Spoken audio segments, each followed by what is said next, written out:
Hello friends, मैं हूं अमरदीप और आप देख रहे हैं आपका चैनल श्योर शॉर्ट एकेडमी। दोस्तों, मॉडर्न हिस्ट्री का डिकोडिंग सीरीज चला रहा हूं मैं, जिसमें 2011 से 2020 के बीच में क्वेश्चंस पेपर जो हैं उनको डिकोड किया हूं और उस डिकोड के माध्यम से मैं आप लोगों को बता रहा हूं यूपीएससी किस तरह से क्वेश्चन पूछता है। ठीक है।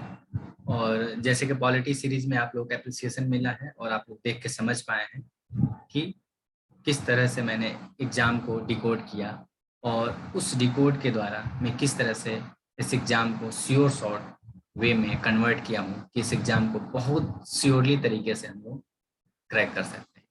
ठीक है ना। तो आज का जो टॉपिक है, जिस टॉपिक पे मैं वीडियो बना रहा हूँ, वो वीडियो है governor general and British government era before 1885 और 1905 के बीच पहले जितने भी गवर्नर जनरल का जो टाइम पीरियड था, उन गवर्नर जनरल के एरिया में से किधर से क्वेश्चन, कौन कौन से क्वेश्चन, किस टाइप के क्वेश्चन पूछे जाते हैं, वो सारा मैंने यहाँ पे डिकोड किया है। और उन क्वेश्चन के माध्यम से इसमें मैंने ईयर वाइज क्वेश्चन को नहीं अरेंज किया है। इसमें मैंने क्वेश्चन को गवर्नर जनरल और स्पेसिफिक इंसिडेंट और स्पेसिफिक टॉपिक के बेसिस पे मैंने रीअरेंज किया है, ताकि मैं आप लोगों को समझा सकूं कि किस तरह से लॉर्ड वेलेस्ले जो थे, कुछ लोग वेलेस्ली बोलता है, जो लॉर्ड वेलेस्ले थे, उनसे क्वेश्चंस की तरह किस तरह से यूपीएससी पूछता है और कितनी बार उनसे पूछा है। उसी तरह से एक एजुकेशन टॉपिक है ब्रिटिश गवर्नमेंट टाइप में, कि एजुकेशन का किस किस तरह से फॉर्मेशन हुआ, किस किस तरह से एजुकेशनल डेवलपमेंट हुए, कौन कौन से एजुकेशनल डेवलपमेंट से क्वेश्चंस आए, किस किस तरह से क्वेश्चन पूछे गए, उनसे क्वेश्चंस मैंने एक एक पास किए। तो ईयर वाइज मैंने नहीं किया, रैंडम ईयर को मैंने सारा एक पास कर दिया। मैंने एक पास इसलिए कर दिया ताकि मैं समझा सकूं कि एग्जामिनर का माइंड क्या है। ठीक है ना। तो इस तरह से अब मैं आप लोगों को क्वेश्चंस पेपर को अपने लैपटॉप स्क्रीन पे ले चल रहा हूँ और वहाँ पे बता रहा हूँ, दिखा रहा हूँ कि किस तरह से मैंने इसको डिकोड किया है और आप किस तरह से अकॉर्डिंगली प्रिपेयर करेंगे इसको। ठीक है। तो अभी मैं ले चल रहा हूँ आपको लैपटॉप स्क्रीन पे। ठीक है दोस्तों, तो आई थिंक अब आप लोग स्क्रीन दिख रहा होगा। देखिए यहाँ पे टॉपिक का नाम मैंने रखा है governor general and before INC. INC मतलब इंडियन नेशनल कांग्रेस का फॉर्मेशन हुआ था 1906 में। तो कांग्रेस से पहले और गवर्नर जनरल का जो टाइम पीरियड था, उसमें क्या क्या क्वेश्चन पूछे गए हैं। और मैं बता दूं, इसका एकमात्र रिसोर्स है, दैट इज तमिलनाडु क्लास की 12th की book. Every question can be solve from that itself. उस बुक से केवल सारे के सारे क्वेश्चन सॉल्व किए जा सकते हैं। ऑलमोस्ट अगर 20 क्वेश्चन है तो 19 क्वेश्चन सॉल्व किए जा सकते हैं। ठीक है ना। तो अब मैं क्वेश्चंस आपको दिखा रहा हूँ। पहला क्वेश्चन देख रहे हैं 2014 में, 2014 में क्वेश्चन आया, partition of Bengal made by lord Curzon in 1905 lasted until. वैसे इस क्वेश्चंस को मेरे को 1905 से लेके 1918 के बीच में जो पीरियड था, फेज था, उस फेज में डालना चाहिए। मैं इस क्वेश्चन को उस फेज में भी डालूंगा, क्योंकि उस समय जो बंगाल का पार्टीशन हुआ था और सूरत स्प्लिट हुआ था, स्वदेशी मूवमेंट हुआ था, वो एक टॉपिक है, वहां से क्वेश्चन रेगुलरली पूछे जाते हैं। क्योंकि ये गवर्नर जनरल से रिलेटेड था, तो चूंकि इसमें लॉर्ड कर्जन इन्वॉल्व थे, इसलिए इस क्वेश्चन को मैंने इसमें भी पुट अप किया है। इसका मतलब कि लॉर्ड कर्जन से रिलेटेड क्वेश्चंस यूपीएससी का एक फेवरेट टॉपिक है, और बंगाल पार्टीशन भी। तो यहाँ से क्वेश्चन कहते पूछ रहे हैं कि ये बंगाल पार्टीशन कब तक रहा। ठीक है ना। तो इसका आंसर है, किंग जॉर्ज फी abrogated Curzon's act as the royal Durbar in Delhi इन 1911। 1911 में एक रॉयल दिल्ली दरबार हुआ, जो कि किंग जो थे जॉर्ज फिफ्थ एब्रोगेटेड, कर्जन ने जो भी स्टेप्स लिए थे कि बंगाल का पार्टीशन होगा, जो रिलीजियस लोग हैं उनके सेक्स पे जो जो रिलीजियस सोच है लोगों का या जो लोग मान्यताएं हैं उस पर जो इंटरवेंशन किया था, उन सारे चीजों को लेके जो भी एक्शन लिए थे लॉर्ड कर्जन ने, उन सबको एब्रोगेट खत्म कर दिया गया। और 1911 में जब ये दरबार हुआ था उस दरबार में, ठीक है ना। तो ये तब तक हुआ था, इसका आंसर हो जाएगा बी। तो अब यहाँ से इस क्वेश्चन से हमें लर्निंग क्या है कि बंगाल पार्टीशन, स्वदेशी मूवमेंट, लॉर्ड कर्जन और ये दिल्ली दरबार में कौन कौन से स्टेप्स लिए गए थे, क्या क्या प्रोविजंस थे, उनको तैयार करना है।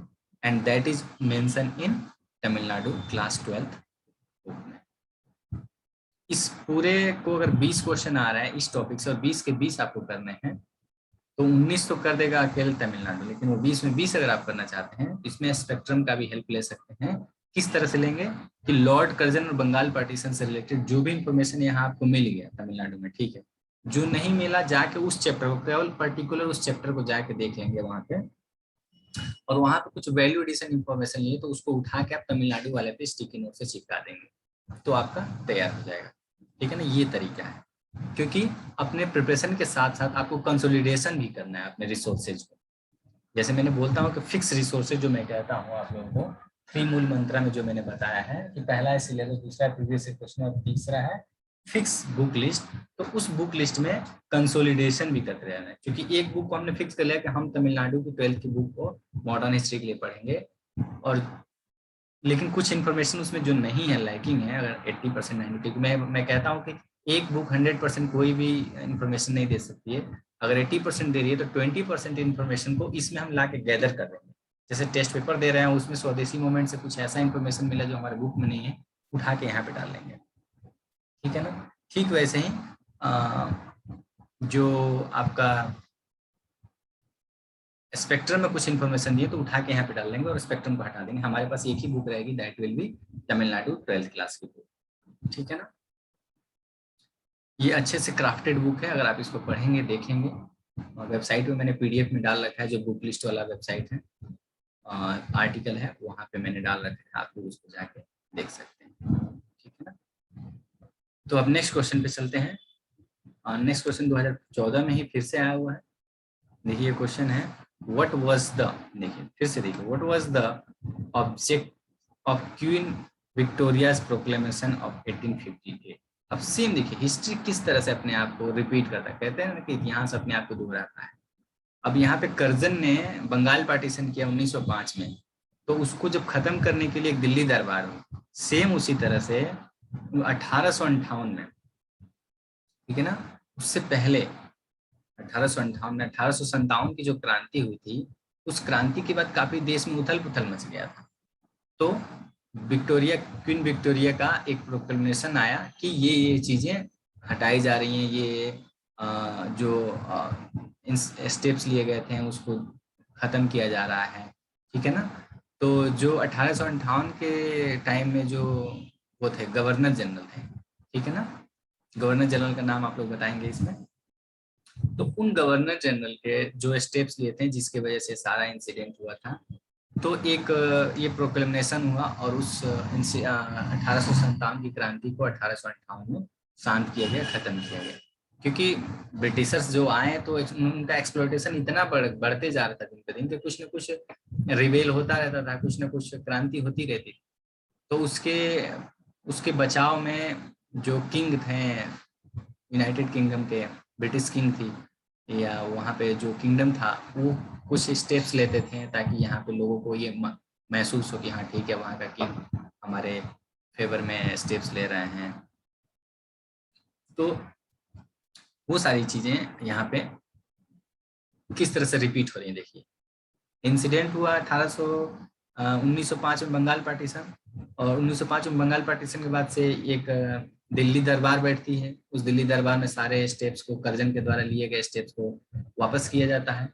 ठीक उसी तरह से 1857 की क्रांति में जो हुआ था कैनिंग के द्वारा, कैनिंग जो उसमें गवर्नर जनरल थे, तो कैनिंग के द्वारा जो स्टेप्स लिए गए थे वहां पे उसको मॉडिफाई किया गया 1857 की क्रांति के बाद 1858 में। तो देख रहे हैं कि सिमिलर लाइन ऑफ क्वेश्चन है, मतलब कि उस इंसिडेंट के बाद से क्या स्टेप्स लिया जा रहा है और क्या हो रहा है, इस तरह से क्वेश्चन यूपीएससी पूछ रहा है। इसका मतलब जिस भी इंसिडेंट के बारे में हम पढ़ रहे हैं, जो कोई भी बड़ा इंसिडेंट हो रहा है, और वो सारे बड़े नहीं है, 1857 की क्रांति, बंगाल पार्टीशन, ये सब फिक्स हैं। इन्हीं के एंड रिजल्ट क्या होता है, किस तरह से चेंजेस आए हैं, उनसे क्वेश्चन यूपीएससी पूछना है। तो उस तरह के माइंडसेट अपन तैयार करेंगे और उन टॉपिक को उस तरह से हम तैयार करके रखेंगे। तो इसमें क्या स्टेप्स हैं? पहला है to disclaim any intention to annex the Indian state, कि हम किसी इंडियन स्टेट्स को अब एनेक्स नहीं करेंगे, कब्जा नहीं करेंगे। यस इट वाज, ठीक है ना, ये स्टेप लिया गया था। To place the Indian administration under the British crown. Yes, अब ब्रिटिश क्राउन के अंदर कर दिया गया था, उससे पहले किससे? ईस्ट इंडिया कंपनी के हाथ में थी। एंड टू रेगुलेट, तीसरा है to regulate the East India company trade with India. नहीं, रेगुलेशन तो पहले ही हो गया था, ये 1858 की बात कर रहा है, लेकिन रेगुलेटिंग एक्ट से 1792 आ गई थी, उसी से मैं रेगुलेटिंग एक्ट में ही रेगुलेट किया जा रहा है। तो ये तीसरा स्टेटमेंट क्या है? पुराने स्टेप को उठा के इसमें डाला गया है। इसका केवल आंसर हो जाएगा ये 1 एंड 2। और भी क्या क्या स्टेप्स लिए गए थे आप पढ़ेंगे तमिलनाडु वाली बुक, तो उसमें दिया हुआ है, आप उसको याद कर लेंगे, तैयार कर लेंगे। तो इसका मतलब कि जो टॉपिक क्वेश्चंस दिए हैं उन टॉपिक को जाके आप अच्छे से तैयार कर लेंगे। बहुत अच्छे से नोट्स के रूप में दिया गया। सारा इन्फॉर्मेशन आप याद नहीं कर सकते, लेकिन उस बुक में जितना दिया है उसको याद कर लेंगे, तो वहां से क्वेश्चन आप कर लेंगे। फॉर एग्जाम्पल, आपने अगर इस क्वेश्चंस को ही देखें कि किस तरह से अटेम्प्ट करेंगे इस क्वेश्चन को, तो अगर आपने पता है कि ठीक उस बुक में आपने ये 2 चीजें देख ली कि हाँ ये हुआ था, और बाकी तीसरा ऑप्शन के बारे में आपने पहले उसी बुक में पढ़े हैं कि नहीं, वो तो रेगुलेटिंग एक्ट के टाइम हुआ था, रेगुलेट की बात की जा रही है, तो रेगुलेशन तो पहले ही कर दिया गया था, तो आप इस तरह से एलिमिनेट भी कर पाएंगे। तो इसीलिए जिनका फंडामेंटल क्लियर होता है उस एग्जाम को बहुत आसानी से क्रैक कर पाते हैं। ठीक है, नेक्स्ट अपन चलते हैं नेक्स्ट क्वेश्चन पे।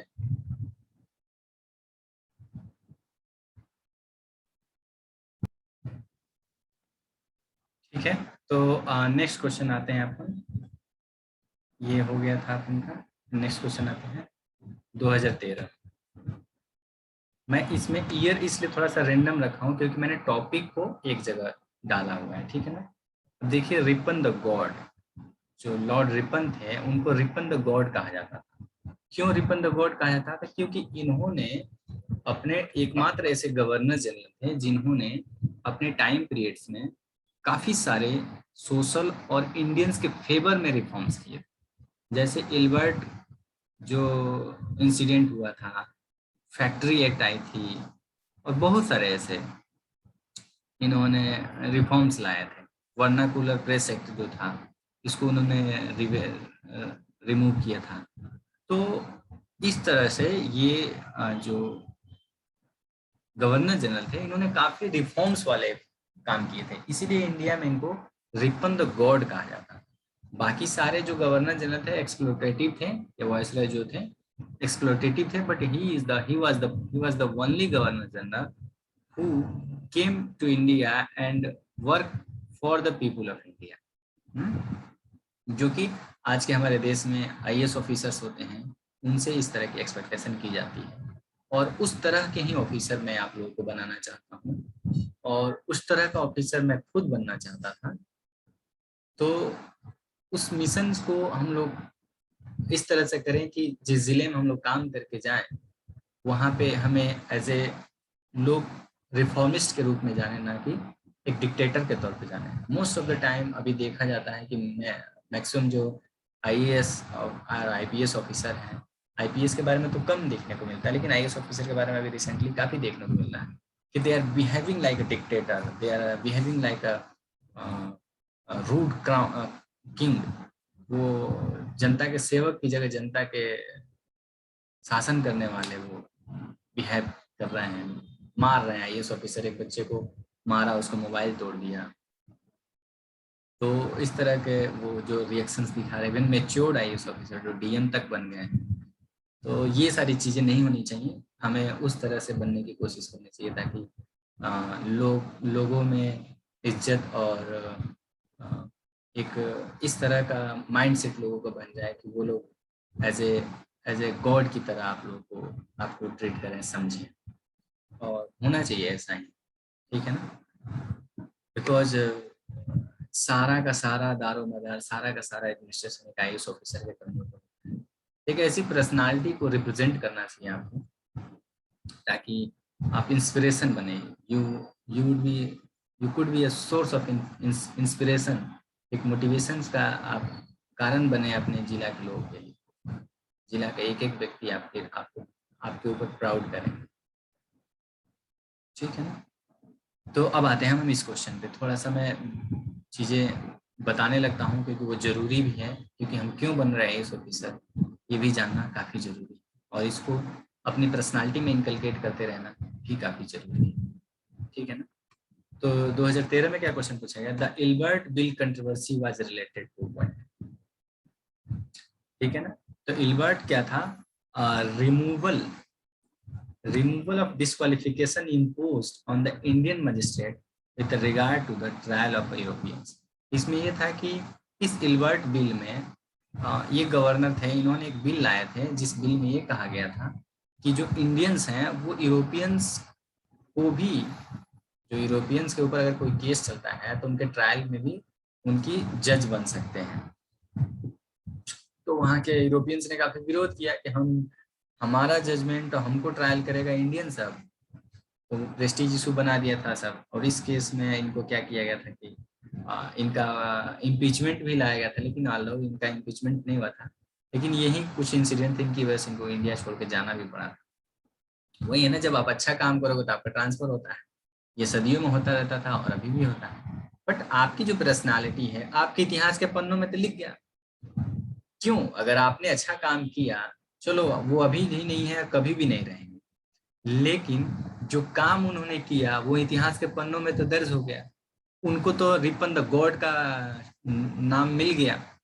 उसी तरह से आप एक ऑनेस्टी से अगर काम करते हैं तो आपको भी वो सिंबल मिल जाएगा, भले लोग ट्रांसफर करते हैं। अशोक खेमका इंडिया में, उनको भले कितना भी ट्रांसफर हुआ, 50 साल के सर्विस में 52 बार ट्रांसफर भी हो गया, लेकिन वो कम से कम इन ऑनेस्टी का सिंबलाइजेशन तो करते हैं। एक सिंबल तो है कि he is the honest IAS officer and bold IAS officer.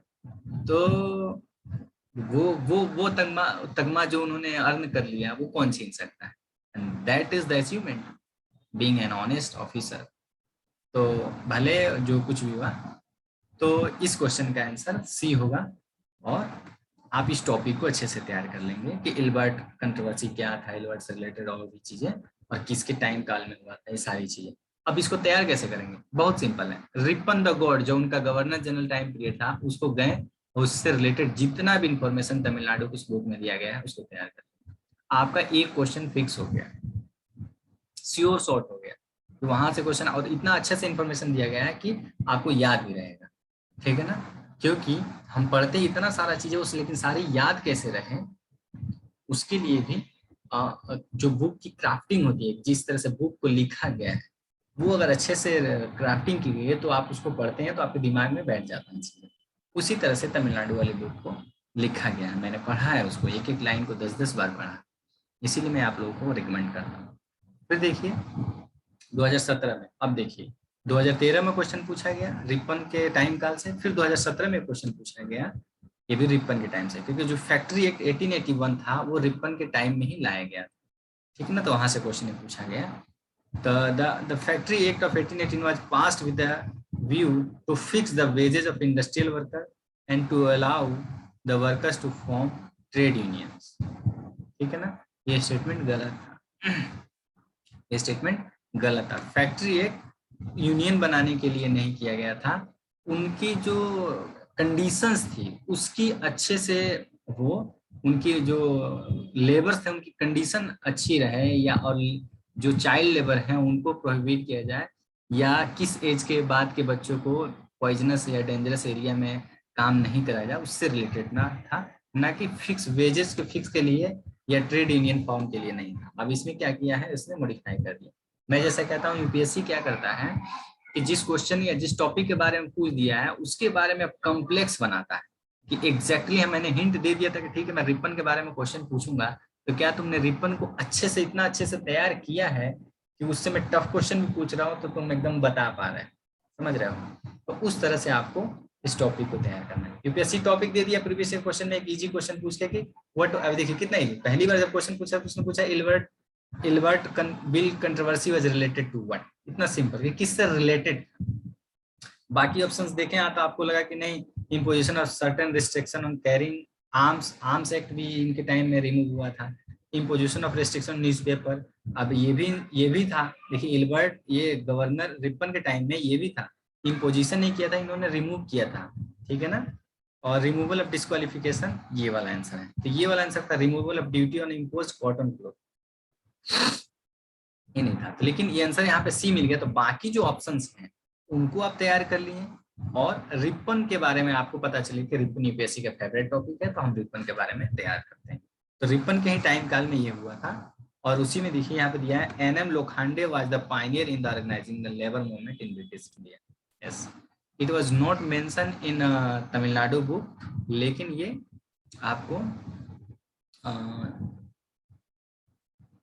उसमें मिल जाएगा, स्पेक्ट्रम में मिल जाएगा ये वाला स्टेटमेंट, ठीक है ना। स्पेक्ट्रम में भी नहीं, और द हिंदू न्यूज में भी था, क्योंकि अभी जो गवर्नमेंट ऑफ इंडिया जो है इंडस्ट्री एक्ट जो था उसमें मॉडिफिकेशन लाई थी बहुत सारा लेबर से रिलेटेड। तो एक चीज और समझने वाला है कि लेबर से रिलेटेड हिस्टोरिकल और लेबर से रिलेटेड करंट में न्यूज जो भी होती है उनसे क्वेश्चन पूछता है, ठीक है ना। तो ये एक आर्टिकल आया था द हिंदू का, उसमें एनएम लोखंडे का नाम दिया हुआ था। इस वजह से अब इस क्वेश्चन को पूछने का दो रीजन, एक तो यूपीएससी का फेवरेट टॉपिक, ठीक है, रिपन, और उस उनके रिपन के टाइम में फैक्ट्री एक्ट आया हुआ था, और फैक्ट्री एक्ट अभी फिर से न्यूज में था। तो क्या हुआ कि उसके हिस्ट्री वाले क्वेश्चन सेगमेंट में जाके उन्होंने क्वेश्चंस बना दिए, और ये भी टेस्ट कर लिया टफ क्वेश्चन बना के कि मैंने पहले से इल्बर्ट कंट्रोवर्सी का क्वेश्चन पूछा था, इसका मतलब मैंने हिंट दिया था कि मैं रिपन को मैं क्वेश्चन पूछता हूँ, तो रिपन को आपने तैयार अच्छे से किया है कि नहीं, ठीक है ना। और ये एनएम लोखंडे नाम है जो कि पायनियर रोल प्ले किए हुए थे उस समय ऑर्गेनाइजिंग लेबर मूवमेंट के टाइम, मतलब लेबर को मतलब क्या कहते हैं, मजदूर आंदोलन, ठीक है। तो ये इसका थोड़ा सा सोल्यूशन दिया हूँ यहाँ पे, आप देख लीजिएगा। नेक्स्ट क्वेश्चन है 2015 में आया, मतलब देखिए कि टोटल के टोटल 18 से 20 क्वेश्चन आए हुए हैं 2011 से 20 के बीच में, केवल गवर्नर जनरल के टाइम से। इसका मतलब एटलीस्ट 2 क्वेश्चंस आप देख रहे हैं यहाँ 14 में at least 2 question every year UPSC ने पूछे हुए हैं प्रीलिम्स में इस टॉपिक से। तो कितना इंपॉर्टेंट टॉपिक हो गया है गवर्नर जनरल वाला सेगमेंट, और स्पेक्ट्रम में उतना ढंग से दिया नहीं है, और एक ही सोर्स है जो तमिलनाडु उसमें ढंग से दिया है, तो आप उसको पढ़ के अच्छे से तैयार कर सकते हैं। उनमें भी एकदम स्पेसिफिक आप कुछ कुछ गवर्नर है, जैसे कर्जन हुआ, कैनिंग हुआ, ये रिपन हुए, लाइटन हुए, वेलेस्ले हुए, उनसे क्वेश्चन पूछ रहा है, तो उन गवर्नर्स को जरूर तैयार कर लें। इतने सारे गवर्नर को हम नहीं तैयार कर सकते, लेकिन उन गवर्नर्स को तैयार करना बहुत डिटेल में दिया हुआ है। तो आप किसी एक पर्सन के बारे में पूरा डिटेल पढ़ लेते हैं तो आपके माइंड सेट में भी आता है, जैसे कि हाँ रिपन ने जितने भी रिफॉर्म्स किए सारे पॉजिटिव रिफॉर्म्स किए। तो कोई एक स्टेटमेंट आ गया यूपीएससी में, सपोज 1 2 3 जैसे स्टेटमेंट दिया है, कोई ऐसा आ गया कि उनके बारे में कोई निगेटिव चीज कहा गया, तो आपको समझ में आ जाएगी नहीं नहीं नहीं, he was the man of reforms and in the favour of people of India. उसने जो काम भी किया वो लोगों के हित में किया, और इसीलिए उनको रिपन द गॉड कहा है। तो ये स्टेटमेंट तो नहीं हुआ। फॉर एग्जाम्पल ऐसा दे दिया कि उन्होंने लोगों को ये सजा सुनाने के लिए एक कानून पास कर दिया, आपको लगेगा नहीं नहीं ये वो नहीं कर सकते। तो उस गवर्नर जनरल के बारे में जब आप पढ़ रहे हैं तो आप एक दिमाग में आपके एक माइंड सेट बन जाता है। जैसे कर्जन कर्जन के टाइम में क्या हुआ था, बंगाल पार्टीशन, उन्होंने कुछ न कुछ ऐसे ऐसे ही काम करते थे जो फूट डालो वाली बात करते थे, कुछ हमेशा निगेटिव वाला काम करते थे। तो उनके बारे में कोई अच्छी चीज लगेगी तो आपको समझ नहीं नहीं नहीं नहीं ये नहीं किया होगा।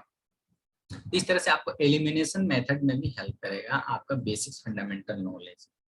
और स्पेक्ट्रम में फैक्ट के रूप में दिया है तो आपके बारे में आपको उतना डिटेल्स नहीं पता चलता है, इसलिए तमिलनाडु वाले बुक को जब पढ़ेंगे तो एक एक गवर्नर जनरल के बारे में पूरा का पूरा डिटेल्स दिया हुआ है, ठीक है ना। तो उसको तैयार कर लेंगे। अब नेक्स्ट क्वेश्चन देख रहे हैं 2015 में। ये वीडियो बड़ा हो जाए क्योंकि इसमें 18-20 क्वेश्चन है और मेरे को थोड़ा सा डिटेल में समझाते भी रहना है डिकोडेशन मेथड के बारे में, तो थोड़ा सा वीडियो लंबा हो जाएगा। तो पेशेंसली आप लोग इस वीडियो को देखिए और समझने की कोशिश कीजिएगा अल्टीमेटली कि क्या मैं कन्वे करना चाहता हूँ। ठीक है ना।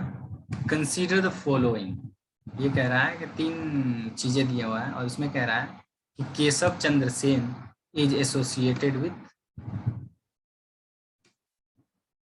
Keshav Chandra Sen associated with which of the above, कह रहा है कि इनमें से किन से रिलेटेड थे, किन से एसोसिएटेड थे केशव चंद्र सेन। अब केसी सेन तमिलनाडु के ही 12th क्लास के बुक में अच्छे से दिया हुआ है, राजा राम मोहन राय, केसी सेन और जो अच्छे अच्छे जो सोशल रिफॉर्मिस्ट हैं, तो सोशल मूवमेंट के बारे में एक चैप्टर है, उस चैप्टर में सारा डिटेल दिया हुआ है, वहां पे ये सारे फैक्ट आपको अवेलेबल है। जो कुछ नहीं मिलेंगे आपको उसको आप स्पेक्ट्रम के हेल्प से करेंगे। ये 2 बुक को कर लेंगे, लेकिन मेन बुक रहेगा हमारा, प्राइमरी बुक रहेगा तमिलनाडु, और स्पेक्ट्रम वाले को वहां से इंफॉर्मेशन लेके यहाँ पे पुट डाउन कर लेंगे। ठीक है ना, हम इसको पढ़ेंगे और जो चीजें जो मैंने टॉपिक इंपॉर्टेंट बता दी है उन टॉपिक के बारे में स्पेक्ट्रम एक बार जाके देखेंगे, कोई नया इन्फॉर्मेशन दिया उसको उठा के यहाँ पे स्टिकी नोट से उठा के यहाँ पे डाल लेंगे, ताकि आपके पास एक जगह कंसोलिडेशन भी हो रहा है आपकी इंफॉर्मेशन। ठीक है ना, तो इनमें से ये जो दूसरा है tabernacle of new dispensation and the Indian reform association, इन दोनों के एस्टेब्लिशमेंट में केसी सेन का हाथ रहा है, लेकिन जो कलकत्ता यूनिटेरियन कमेटी थी इनके में नहीं था, तो इसका ऑप्शन हो जाएगा 2 और 3। अब भाई इतने सारे एसोसिएशन बने, उनको कितने को याद रखेंगे? हम उनको केवल याद रखेंगे जो कि तमिलनाडु में दिया हुआ, क्योंकि वहीं से क्वेश्चन पूछ रहे हैं। हम इस तरह से अगर बैठ के इतने सारे एसोसिएशन कर लें तो पता नहीं कितने कितने एसोसिएशन में, एस्टेब्लिशमेंट्स में इनका रोल रहा होगा, लेकिन इस पर्टिकुलर में हम समझ पा रहे हैं कि नहीं, बुक में जो दिया है बस उसको याद रखेंगे, बाकी अपने आप एलिमिनेशन से। तो इसमें उस बुक को पढ़ने के बाद आपको पता चले कि या तो बी आंसर है या तो डी है, 2, 3 तो है। ठीक है ना, तो ए और सी आंसर काट लेंगे आप और डी ऑप्शन में या बी ऑप्शन में आप जाएंगे। लेकिन अगर तैयार किए रहेंगे तो आप यहाँ पे इसको एग्जैक्ट सॉल्व कर पाएंगे। जो कि Calcutta unitarian committee was established in 1823 by Raja Ram Mohan Roy. अब राजा राम मोहन राय के बारे में पढ़े, और मैंने कहा कि ये 2-3 लोग जो थे, ये विद्यासागर, केशव चंद्र सेन, राम मोहन राय, अब इनके बारे में पढ़ लिया, तो आपने इनके भी एसोसिएशंस के बारे में पढ़ लिया कि हाँ इन्होंने किन किन ऑर्गेनाइजेशन को स्टेब्लिश करने में रोल प्ले किया था। तो आपको अगर ये याद रहे नहीं कलकत्ता यूनिटेरियन तो राम मोहन राय है, तो वहां से ये वाला भी ऑप्शन आप एलिमिनेट कर पाएंगे। ठीक है ना, राम मोहन राय, द्वारकानाथ नायक एंड विलियम एडम, ये 3 लोग मिलकर इसको फॉर्म किए हुए। उसी तरह से ये बाकी और भी इंफॉर्मेशन यहाँ पे दिया हुआ है मैंने केसी सेन के बारे में, केशव चंद्र सेन इनको बोला जाता है। ठीक है ना, बाल विवाह से रिलेटेड इन्होंने काफी काम किया हुआ था। जैसे सती प्रथा के रिमूवल में राम मोहन राय जी ने काम किया था, उसी तरह से बाल विवाह के बारे में इन्होंने केसी सेन ने काम किया हुआ। बाकी और भी इंफॉर्मेशन मैंने दे रखा है, एक लिंक दे रखा है तो इसके बारे में थोड़ा सा आप गूगल करके पढ़ सकते हैं। तरीका क्या है, वेबसाइट पे विजिट करके जाके इसको प्रिंट आउट कर लीजिए, और जो भी लिंक दिया हुआ उस पर लिंक को क्लिक करके वहां पे थोड़ा बहुत इन्फॉर्मेशन उठा के यहीं पे जो स्पेस है, जो यहाँ पे जैसे जैसे यहाँ पे स्पेस है वहीं पे लिख ले, ज्यादा नहीं लिखना है, थोड़ा बहुत 2-4-5 पॉइंट लिख लेना है। ठीक है ना, और जो मान लो कि तमिलनाडु में नहीं दिया है, स्पेक्ट्रम में दिया है, तो 2-4-5 पॉइंट को यहाँ पे लिख के आप लोग तैयार करें। ठीक है, अब नेक्स्ट क्वेश्चन पे चलते हैं। 2017 में क्वेश्चन आया हुआ, देखिए, consider the following pairs, in pairs के बारे में कह रहा है। अब देखिए क्या है कि इसमें दिया Radhakanta Deb, the first president of British Indian association, the first president of British Indian association, नहीं ये नहीं थे, बी इसका आंसर दिया गया है 1 और 3। हाँ, तो ये फर्स्ट प्रेसिडेंट थे British Indian association, BIA, Radhakanta Deb. अब ये तमिलनाडु के बुक में ही एक चैप्टर है प्री कांग्रेस ऑर्गेनाइजेशन, उनमें ये दिया हुआ चैप्टर दिया, उसमें पूरा का पूरा इन लोगों का नाम सबका दिया हुआ है, तो वहां पे आप पढ़ लेंगे। गुजलू लक्ष्मी चेट्टी, फाउंडर ऑफ मद्रास महाजन सभा, नहीं ये नहीं है। Surendra Banerjee, founder of Indian association, yes, ये दिया हुआ तमिलनाडु में, ठीक है ना। तो ये फैक्ट है, लेकिन फैक्ट एक जगह दिया हुआ है और हमें पता चल गया कि वहां से क्वेश्चंस पूछे जा रहे हैं उस फैक्ट वाले चैप्टर से, हमने उसको तैयार कर लिया, क्योंकि यूपीएससी फैक्ट और फिगर और कंसेप्ट तीनों का मिश्रण है। इस क्वेश्चन को लोग टफ कहेंगे, लेकिन मैं इजी वर्ड सेंस में कहता हूं कि हमें पता है कि यहाँ तमिलनाडु का एक चैप्टर है, उसमें से ये 4, 5, 10 ऑर्गेनाइजेशन दिए हैं जिनके बारे में क्वेश्चन पूछता है, तो क्यों ना उसको हम लोग थोड़ा सा तैयार कर लें, थोड़ा सा याद कर लें, ठीक है। और यहाँ पे कुछ डिटेल्स मैंने दे दिए हैं और आप लोग इसको तैयार कर लेंगे, देख लीजिएगा। 2018 में क्वेश्चन पूछा गया, देखिए ये थोड़ा सा जो क्वेश्चन है इसको समझिएगा, बहुत इंटरेस्टिंग, और इससे इस डिकोड मेथड जो श्योर शॉर्ट एक मेथड जो कहता हूँ, और रिवर्स इंजीनियरिंग मेथड जो कहता हूँ मैं अपने इस मेथड को, तो वो किस तरह से अप्लाई होगा यहाँ पे आप बहुत अच्छे से समझने की कोशिश कीजिएगा, ठीक है ना। तो पहला है, क्वेश्चंस क्या है, 2018 में क्वेश्चन आया है, which of the following statement does not apply to the system of subsidiary alliance introduced by Lord Wellesley। मतलब सब्सिडियरी अलायंस लॉन्च किया गया था लॉर्ड वेल्सले द्वारा, तो कौन सा नहीं था इसमें से, ये क्वेश्चन पूछा गया। इसका मतलब एक टफ क्वेश्चन हो गया, इसका मतलब आपको पता होना चाहिए कि सब्सिडियरी अलायंस क्या था, और सब्सिडियरी अलायंस के बारे में डिटेल्स में केवल और केवल एकमात्र बुक में दिया गया है, दैट इज तमिलनाडु की 12th क्लास की बुक, और कहीं नहीं है, ना स्पेक्ट्रम में है ना एनसीईआरटी में, कहीं नहीं है। तो सोर्सेज के लिए बहुत लोग परेशान रहते हैं, ये जो फिक्स रिसोर्स की जो मैं बात करता हूँ, फिक्स बुक लिस्ट की जो बात करता हूँ, किसी को जब पता ही नहीं है, जब मुझे पता ही नहीं था तो कैसे करता। 2018 में पता चल गया था मेरे को, तो मैंने बहुत इजीली किया था इस क्वेश्चन को, मेरे लिए इजी लगा था क्वेश्चन, क्यों, क्योंकि मेरे को जब सोर्स पता चल गया और मैं उसको तैयार कर लिया हूँ, तो मेरे लिए तो इजी है, ठीक है ना। तो इस क्वेश्चन को हम पढ़ते हैं और इसका आंसर भी दे रहा हूँ। To maintain the large standing army at the other expenses. अब मैं थोड़ा सा सब्सिडियरी अलायंस के बारे में बता दूं कि क्या था। सब्सिडियरी अलायंस ये था कि जिस किसी स्टेट में जो एक प्रिंसली स्टेट था और एक गवर्नर जनरल का विश्व ईस्ट इंडिया कंपनी का रूल चलता था, तो जो प्रिंसली स्टेट थे जहाँ पे राजा महाराजा थे, तो उनको क्या कहा जाता था सब्सिडियरी अलायंस में कि तुम हमें हमारे आर्मियों को खर्चा पानी दो और हमारे आर्मी तुम्हारी टेरिटरी में जाके तुमको रक्षा करेंगे, और तुम अपना आर्मी जो है उसको डिसमेंटल कर देना, मतलब हटा देना। तो इसमें पहला स्टेटमेंट क्या है, to maintain a large standing army at the other expenses. हाँ, उस राजा के या उस किंग के खर्चे पे स्टैंडिंग आर्मी को मेंटेन करना था, अदर एक्सपेंसेस, ये स्टेटमेंट सही है। To keep India safe from the Napoleonic danger, ये भी कहा था कि जो दूसरे कंट्री से भी वार होगा तो उसमें भी हम आपको हेल्प करेंगे, और नेपोलियन टाइम, उस समय नेपोलियन का आक्रमण चल रहा था, तो हम कहेंगे नेपोलियन से भी हम उनको बचाएंगे, ये भी था। C to secure the fix income for the company, नहीं, इनकम का कारण नहीं था, सब्सिडियरी अलायंस इनकम का कारण नहीं था, सिक्योरिटी का था, ठीक है ना। तो ये स्टेटमेंट गलत हो गया। And to establish the British paramountcy over the Indian states, yes, अगर हम कोई आर्मी, भले हम करें तुम हमारे आर्मी को खर्चा देना, लेकिन जब हमारे आर्मी पुलिस बंदूक वाले तुम्हारे सामने अगर खड़े हो जाएं तो तुम अंदर ही अंदर तो डरोगे, क्योंकि अल्टीमेटली तो तुम्हारे ऊपर मिलिट्री कब्जा हो गया। तुम भले हमको खर्चा दे रहे हो, लेकिन क्या खर्चा बंद कर दोगे? तुम हमको मान लो कि तुम 10-10 रुपए दे रहे हो, हम बंदूक लेके तुम्हारी रक्षा कर रहे हैं, तुम देना बंद कर दिए, लेकिन तब पर हम बंदूक बिना दो नहीं तो मार देंगे गोली, तुम दोगे ही खर्चा। तो ब्रिटिश पैरामाउंटेंसी जो है वो इंडियन स्टेट के ऊपर हावी हो गई, ये भी एक इनडायरेक्ट था।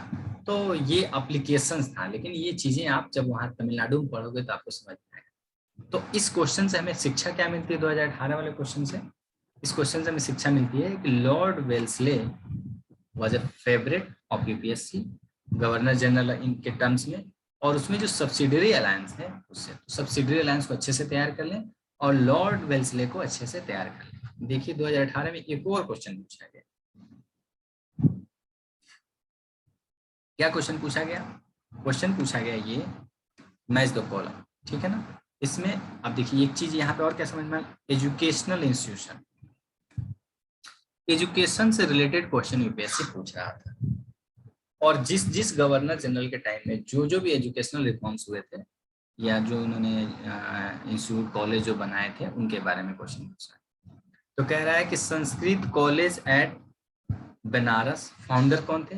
William Jonas. नहीं, ये नहीं थे, हम उसको बाद में देखेंगे, पहले हम देखते हैं ये वाला ऑप्शन कि फोर्ट विलियम कॉलेज किसने बनाया था, ठीक है ना। फोर्ट विलियम कॉलेज किसने बनाया था? इसमें दिया आर्थर वेल्सले। अब वो जो वेल्सले थे उनका नाम आर्थर नहीं था, उनका नाम था लॉर्ड रिचार्ड वेल्सले। अब देखिए यहाँ देखिए किस तरह से टफ बना है, लॉर्ड रिचार्ड वेल्सले नाम था, न कि आर्थर वेल्सले। और इन्होंने फोर्ट विलियम कॉलेज को सेटअप किया हुआ था। अब आपने पढ़े कि fort William college Arthur Wellesley, तो आपने देखा वेल्सले का नाम तो दिया है, लेकिन क्या वो वही वेल्सले? नहीं, ये आर्थर वेल्सले दिया है, आर्थर वेल्सले नहीं थे, वो थे रिचार्ड वेल्सले। तो ये स्टेटमेंट क्या हो गया? गलत हो गया। तो ये ऑप्शन खत्म, ये सी ऑप्शन खत्म, बी ऑप्शन खत्म। अब बचा आपके पास ऑप्शन ए और बी। इसका मतलब 2 तो सही है। तो कलकत्ता मदरसा वारेन हेस्टिंग ने इसको बनाए थे। ये आपको पता चले वारेन हेस्टिंग के टाइम में क्या क्या हुआ था। तो यहाँ पे हिंट्स क्या मिल गए कि वारेन हेस्टिंग के टाइम में भी क्या क्या रिफॉर्म्स आए थे उनके बारे में भी आपको पढ़ लेना है। तो और लेकिन फर्स्ट वाला जो ऑप्शन है वो क्या है कि जोनाथन डंकन ने क्या किया था, स्टार्ट किया था संस्कृत कॉलेज एट बनारस 1791 में। तो पहला स्टेटमेंट भी गलत है। अब एक और मैजिक दिखाता हूँ आपको। ये देखिए फोर्ट विलियम कॉलेज के बारे में 2018 में क्वेश्चन पूछा, ऑप्शन में है मैच द कॉलम के 2018 में। और आप आइए इधर 2020 में 2 साल बाद यूपीएससी ने उसी ऑप्शन से उठा के क्वेश्चन बना दिए हैं। Wellesley establish the fort William college eight Calcutta because, देखिए वेल्सले ने फोर्ट विलियम कॉलेज कलकत्ता में एस्टेब्लिश किया, जो कि 2018 का इनका ऑप्शन में था। ठीक है, ऑप्शन यहाँ पर आर्थर वेल्सले दिया था, लेकिन वो थे रिचार्ड वेल्सले, जो कि 2020 का क्वेश्चन बन गया। और ये पूछ दिया कि क्यों उन्होंने इसको एस्टेब्लिश किया था। तो उन्होंने इसको एस्टेब्लिश किया था because he wanted to train the British civilian for administrative purpose.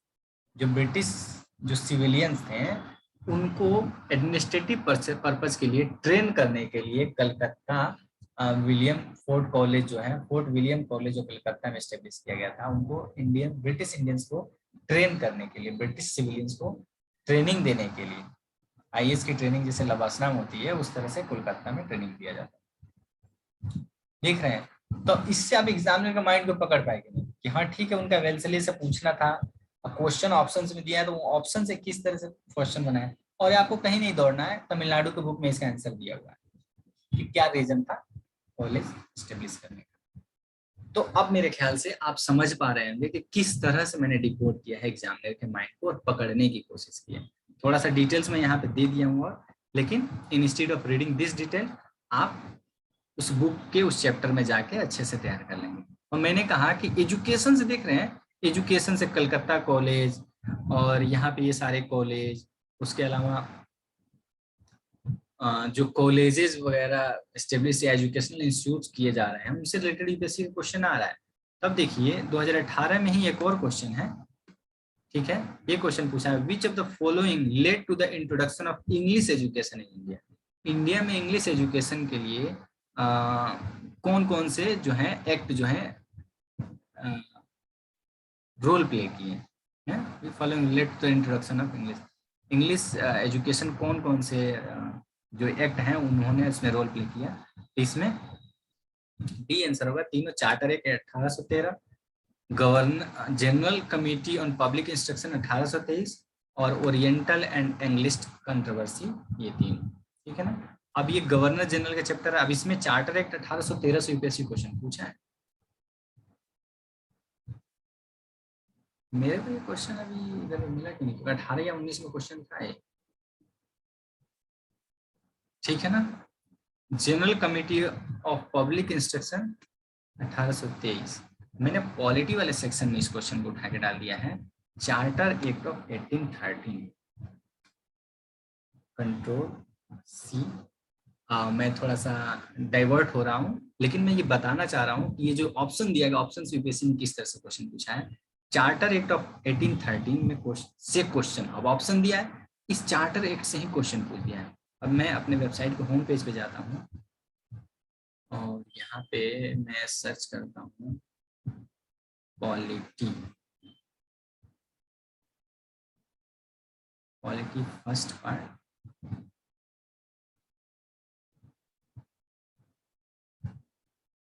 Quality दो, हिस्टोरिकल बैकग्राउंड इसमें,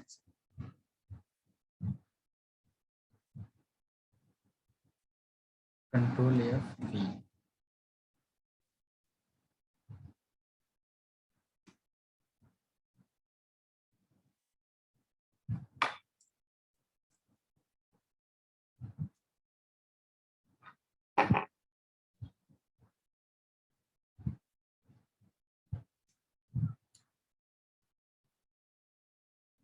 थोड़ा सा आप लोग वेट कीजिएगा, कुछ चीजें मैं बताना चाह रहा था आपको।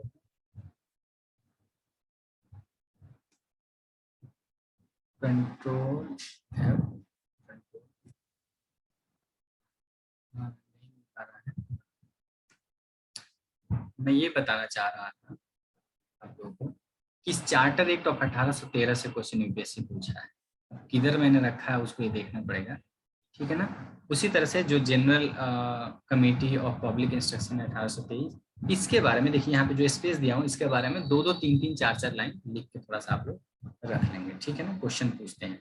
अब ओरिएंटलिस्ट एंड इंग्लिश कंट्रोवर्सी वो तमिलनाडु में दिया है। मैक्सिमम क्वेश्चन आपको मिल जाएंगे, जो नहीं मिलता है उन टॉपिक को आप तैयार कर लें। This is the way.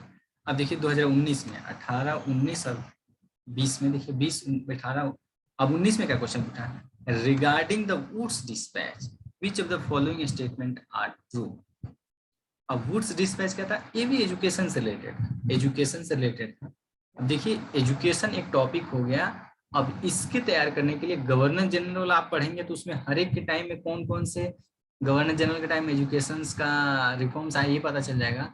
इसकी जगह स्पेक्ट्रम ने इस टॉपिक पे अच्छा से नोट्स बनाया। उन्होंने एक एजुकेशन वाला हेडिंग ही देके एक चैप्टर बनाया है जिसमें पूरा डिटेल दिया है, तो वहां से उसको पढ़ के आप एक नोट्स बना के रखें। ये दिया हुआ है तमिलनाडु वाले में, लेकिन हर गवर्नर जनरल के टाइम में दिया हुआ है, तो उस तरह से तो आपको याद रहे कि किस गवर्नर जनरल के टाइम में कौन कौन सा हुआ था। लेकिन एक जगह आप याद करना चाहते हैं तो स्पेक्ट्रम में इसको दिया हुआ है अच्छे से, ठीक है ना। लेकिन मैं गवर्नर जनरल वाला पार्ट जब तमिलनाडु में पढ़ रहा था तो मेरे को रिकॉल होता था कि हाँ इस गवर्नर जनरल टाइम, जैसे मान लो पूछ दिया गया वुड्स डिस्पैच किस गवर्नर जनरल के टाइम में आया, तो आप तमिलनाडु वाले बुक से सॉल्व कर पाएंगे, लेकिन आप स्पेक्ट्रम से नहीं सॉल्व कर पाएंगे, ठीक है ना। तो इसमें क्या है कि पहला ऑप्शन दिया है grant in aid system was introduce, कि grant in aid system introduce किया गया था। हाँ उस समय एड दिया जाता था एजुकेशन को प्रमोट करने के लिए। दूसरा है establishment of university was recommended, कि यूनिवर्सिटी आपको एस्टेब्लिश करने हैं, ये रिकमेंड किया गया, ठीक है ना। And third, English as a medium of instruction at all level of education was recommended. ये देखिए आ गया। इस क्वेश्चन को कैसे सॉल्व करता है, ऐसा एलिमिनेशन मेथड आप लोग पूछते थे। English as a medium of instruction at all level, नहीं, वो कहते थे, उन्होंने ये में कहा था कि लोकल लेवल पे रीजनल लैंग्वेज को करो और हायर लेवल पे आप क्या करो कि इंग्लिश एजुकेशन को प्रमोट करो, ये था। और यही कारण था कि देखिए क्वेश्चन 18 में ओरिएंटलिस्ट एंड इंग्लिश कंट्रोवर्सी जो था वो इसी वुड्स डिस्पैच के कारण ही हुआ था। तो मैं क्या कह रहा हूं कि 2018 में क्वेश्चन पूछा गया, उसके ऑप्शन में जो दिया गया था उसी से 2019 में क्वेश्चन उठा के पूछ दिया। Are you getting my point? ये मैं बताना चाहता हूं, मैं इसलिए अपने मेथड को श्योर शॉर्ट मेथड कहता हूं, कोई अलग चीज नहीं कर रहा हूं। उनके क्वेश्चन से ही उनके माइंड को पकड़ने की कोशिश किया और उसको डिकोड करके आप लोगों के सामने रख दिया, ताकि आप देखो और समझो कि किस तरह से एग्जामिनर के माइंड को पकड़ना है और किस तरह से अपने आप को तैयार करना है, ताकि आप फील करें जब अब आप तैयार करें तो आपको लगे कि हाँ आप श्योर शॉर्ट तैयारी कर रहे हैं, आप कोई ब्लाइंड गेम नहीं खेल रहे हैं, आप कुछ भी रैंडम प्रिपरेशन नहीं कर रहे हैं, you are going through the exact way where UPSC is going. समझ रहे हो ना, ये मैं बताना चाह रहा था आप लोगों को। ठीक है, तो इसका आंसर हो जाएगा ए 1 और 2, और इस ऑप्शन को आप काट लेंगे क्योंकि ऑल लेवल पे नहीं था वो कंट्रोवर्सी। मैं कहूं कि ये कंट्रोवर्सी वाला जो ऑप्शन है, ये थर्ड ऑप्शन, उसी से क्वेश्चन सॉल्व हो गया कि तीसरा स्टेटमेंट आपने कहा नहीं गलत है, तो ये ऑप्शन गया, ये ऑप्शन गया और ये ऑप्शन गया, अपने आप आंसर निकल के 1 और 2 आ गया। समझ रहे हो, इस तरह से आपको एग्जाम को समझना है, एग्जामिनर का माइंड को समझना है। नेक्स्ट क्वेश्चन है 2018 में ही एक और क्वेश्चन आया हुआ है गवर्नर जनरल से रिलेटेड। ये था कि विच of the among following happened earliest. अब ये 4-5 इंसिडेंट दिए हुए हैं, कह रहा है कि ऑर्गेनाइजेशन दिए हुए हैं, तो कह रहा है कि कौन पहले हुआ था। अब ये क्रोनोलॉजी का क्वेश्चन है। क्रोनोलॉजी का क्वेश्चन हम कैसे सॉल्व कर पाते हैं, जब हम किसी बुक को रीड करते हैं थ्रू आउट। तो तमिलनाडु बुक का पूरा तैयार करेंगे तो आपको पता चल जाएगा। और उसमें जो एक सोशल रिफॉर्म्स वाला चैप्टर है उसमें दिया स्वामी दयानंद सरस्वती एस्टेब्लिश्ड आर्य समाज, ये सारे लोगों ने ये वाला काम किया था, लेकिन इसमें पूछ रहा है कि सबसे अर्लीस्ट, सबसे पहले किसने किया था, तो इसका ऑप्शन हो जाएगा बी, देश बंधु मित्रा रोट नील दर्पण।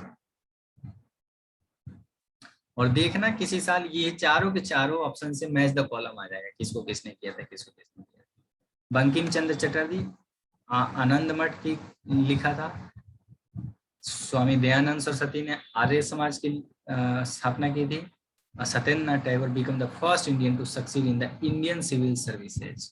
ये देखिए, ये बहुत अच्छा स्टेटमेंट है, ये आप हम लोग की जानकारी के लिए भी।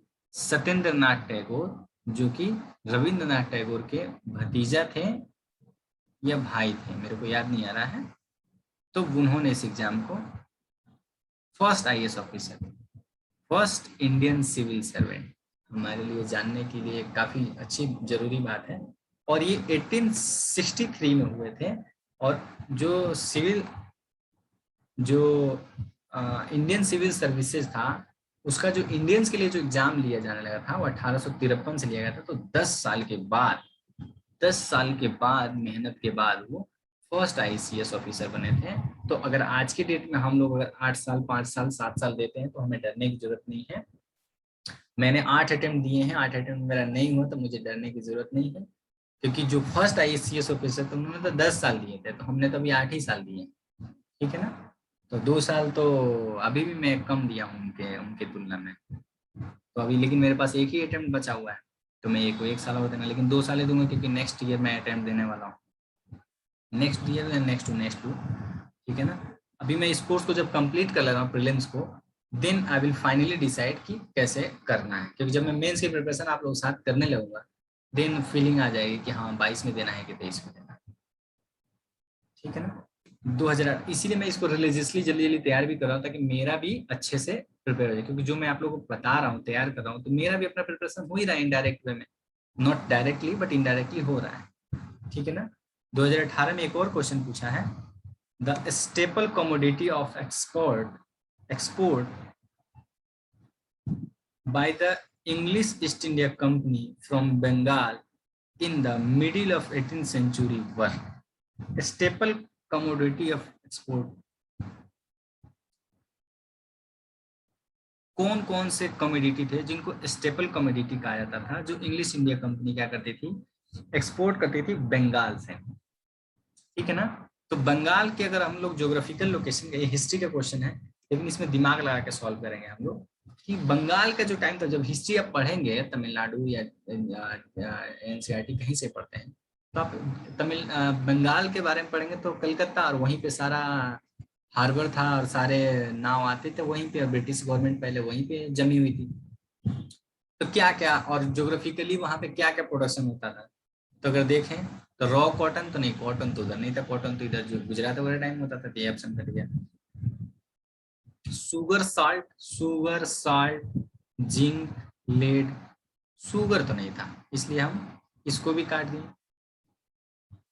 सी ऑप्शन है copper, silver, gold, spices, spices नहीं थे, स्पाइस तो इधर साउथ इंडिया में था, तो इसको भी हम काट दिए। टी था बंगाल में, लेकिन स्पाइसेस नहीं थे, ठीक है ना। सिल्वर गोल्ड भी नहीं थे, ये सारे के सारे साउथ इंडिया में थे, तो सी ऑप्शन में कट गया। अब जाते हैं और डी ऑप्शन में, कॉटन। अब देखिए यहाँ पे कह रहा है रॉ कॉटन, और यहाँ पे कह रहा है कॉटन।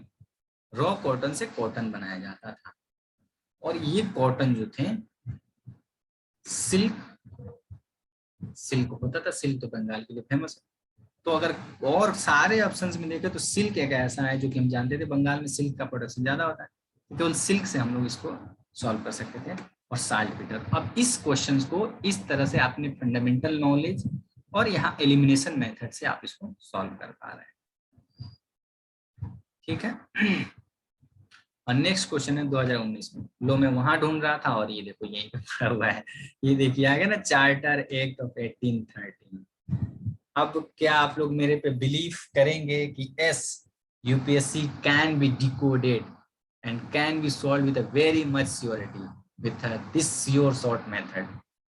अब आप लोग मान लो मेरे को, बिलीव, मैंने कहा ना, ये देखो ये देखो ये देखो 2019 में, 2018 में क्या था, देखो 2018 में charter act was in option and UPSC in 2019 asked the questions in that particular topic charter, क्या है अबाउट चार्टर एक्ट। अब क्यों नहीं हम ऑप्शन से तैयार करें, क्यों हम इधर उधर तैयार करें, क्यों नहीं हम इस तरह से तैयार करें इस एग्जाम को, एकदम श्योरिटी के साथ हम लोग क्रैक करें। इसलिए इस एक एक ऑप्शन को तैयार करना हमारा मूल कर्तव्य है, मेन रीजन। अगर हम लोग इसको कर लिए तो हम लोग किसी और के पास जाने की जरूरत नहीं, कुछ भी करने की जरूरत नहीं। UPSC itself is saying that I am guiding you, I am giving you hints, prepare that topic and came to the examination. You will be with the flowers in your hand, in your mind. आप काफी खुश रहोगे, आप questions देखोगे तो। अब इस questions को सॉल्व करते हैं, ठीक है ना। चार्टर एक्ट में क्या था, it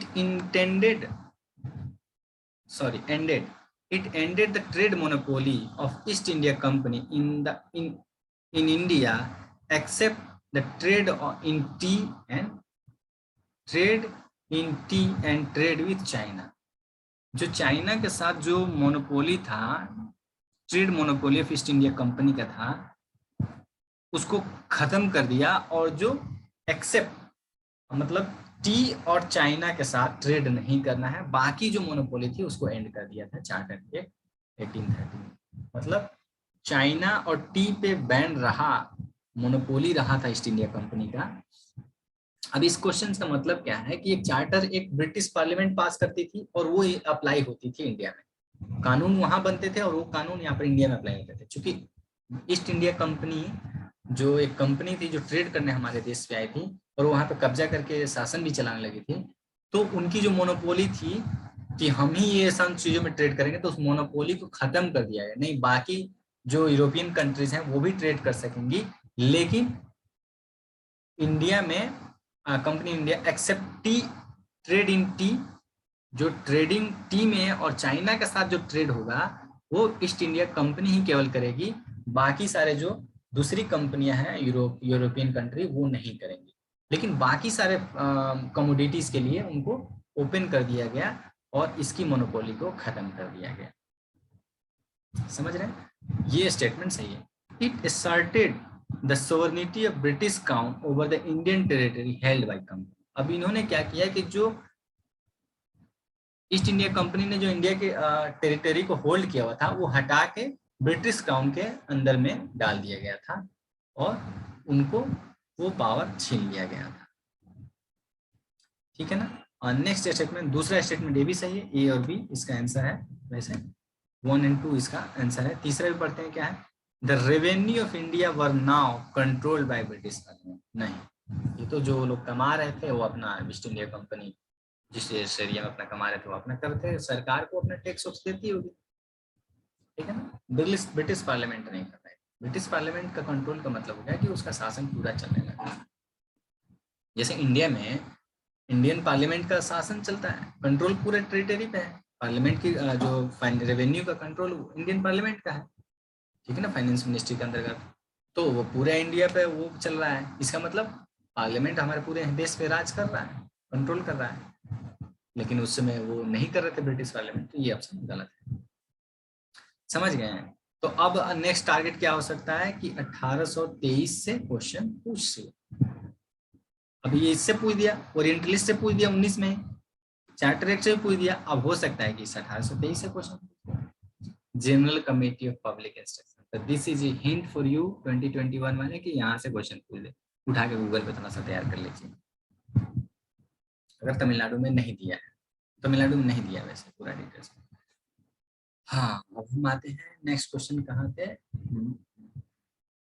2019 में एक और क्वेश्चन देखिए, मैंने कहा ना मिनिमम 2 क्वेश्चंस हैं, तभी तो 20-18 क्वेश्चंस हुए हैं, ठीक है ना, 10 सालों में।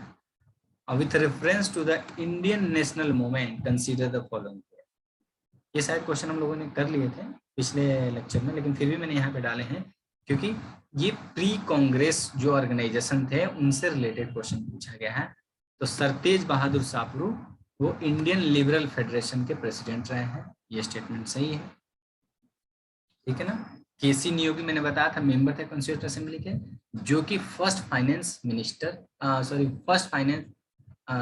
First president of finance commission है, ठीक है ना। And PC Joshi general secretary of CPI India, ठीक है। ये तीनों स्टेटमेंट सही है। नेक्स्ट क्वेश्चन है 2020 का क्वेश्चन है, ये भी क्वेश्चन मैंने शायद कर दिया था पिछले वीडियो में, लेकिन फिर भी मैंने यहाँ पे डाला हुआ है क्योंकि नहीं, ये क्वेश्चन नहीं था, वो दूसरा क्वेश्चन था। Which of the following statement correctly explain the impact of industrial revolution on India during the first half of the 19th century? First half of 19th century में इंडस्ट्रियल रिवोल्यूशन लंदन में आया, और वहां पे industrial revolution आया तो इसमें India में क्या इम्पैक्ट किया उसने, ये क्वेश्चन है। तो इसका आंसर होगा first A, Indian handicrafts were ruined, मतलब बर्बाद हो गए, खत्म हो गए इंडियन हैंडीक्राफ्ट्स, क्योंकि हाथ से बनाने वाली चीजें उतना फिनिश नहीं होती थी, उतना लॉन्ग टाइम नहीं चलती थी। लेकिन ब्रिटिश में इंडस्ट्रियल रिवोल्यूशन आने के बाद से सब मशीन से बनते थे, एकदम फाइन क्लासिक कलर डिजाइन हर तरह के। तो हैंडीक्राफ्ट जो हाथ से बनाने वाली चीजें थे वो खत्म हो गए। यही कारण है कि आज की डेट में उसी इंडस्ट्री की वजह से, जैसे हमारे शर्ट हैं, टी शर्ट्स हैं, अब ऐसा टी शर्ट बना पाएगा क्या कोई हाथ से, नहीं पॉसिबल है।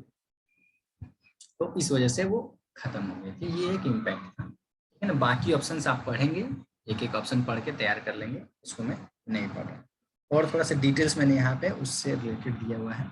और ये इस क्वेश्चन का आंसर अपने आप तमिलनाडु की क्लास 12th वाले में, क्लास 12th में दिया हुआ है, ठीक है ना।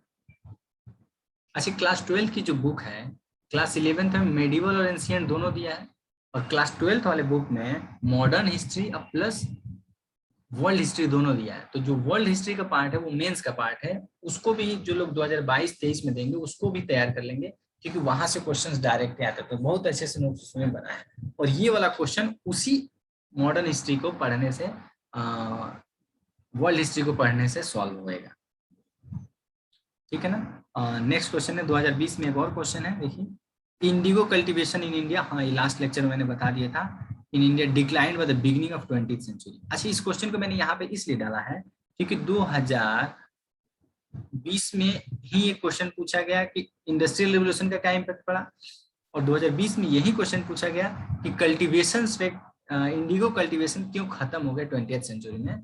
तो उसका रीजन ये था कि जो न्यू इन्वेंशन हुए थे इंडस्ट्रियल रिवोल्यूशन में, उसकी वजह से जो डाई थे, इंडिगो थे, जो प्लांट के थ्रू होते थे, वो केमिकल डाई की इन्वेंशन की वजह से अब उनका यूज नहीं था, डिमांड नहीं था, इस वजह से वो उसका कल्टीवेशन कम हो गया था।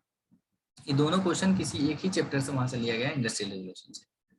तो वो अब ये सारे क्वेश्चन खत्म हो गए, गवर्नर जनरल से रिलेटेड जो भी क्वेश्चन थे, यहाँ पे थोड़ा सा डिटेल्स मैंने दिया है, आप इसको तैयार कर लेंगे, ठीक है। तो अब मैं इस चैप्टर के माध्यम से आप लोगों की शायद आंखें खुल गई होंगी, और आप लोग मेरे मेथड को और जो मैं इनसाइट्स आप लोगों को दिखाना चाहता हूँ, और जो एग्जामिनर का जो माइंड है